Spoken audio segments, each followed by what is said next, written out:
सभी को जय भीम। हम वीरेंद्र यूपी भदोही से आप सबके बीच में एक बाबा साहब का गीत छोड़ रहे हैं और हमें आशा नहीं विश्वास आप लोग को पसंद आएगा। कृपया आप लोग प्यार दुलार बनाए रहिए और सपोर्ट करिए। कैसे मास्टर जी?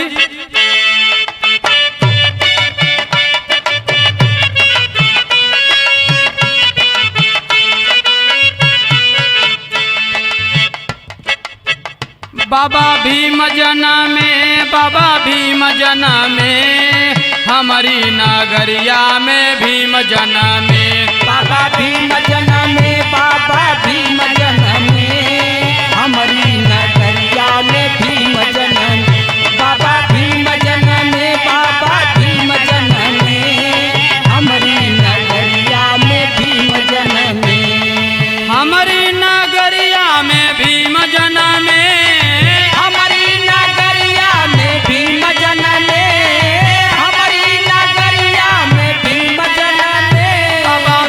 जना में, बाबा भीम जना में, हमारी नगरिया में भीम जना में, बाबा भीम जना में, बाबा भीम जना में,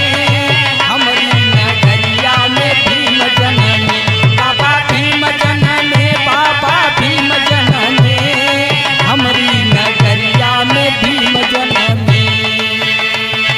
बाबा जना में महू इंदौर नगरिया, जन्म इंदौर नगरिया, बाबा महू इंदौर नगरिया, बाबा जन्म महू इंदौर नगरिया, इंदौर नगरिया हो इंदौर नगरिया, इंदौर नगरिया हो इंदौर नगरिया,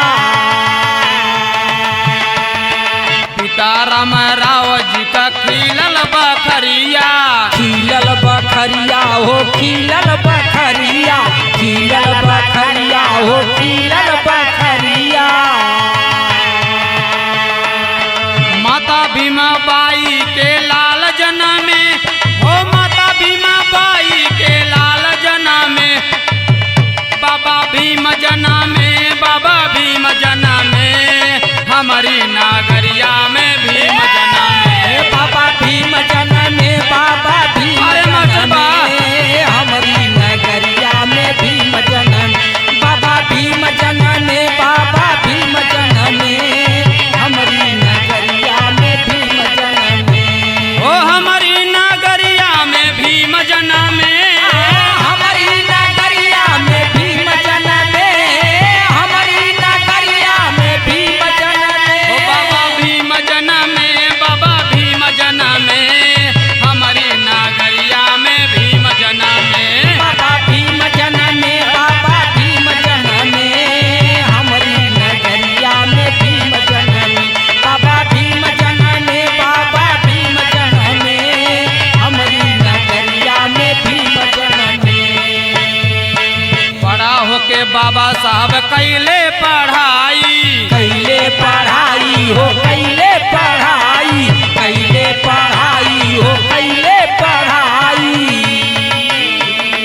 बड़ा होके बाबा साहब कैले पढ़ाई, कैले पढ़ाई हो कैले पढ़ाई, कैले पढ़ाई हो कैले पढ़ाई,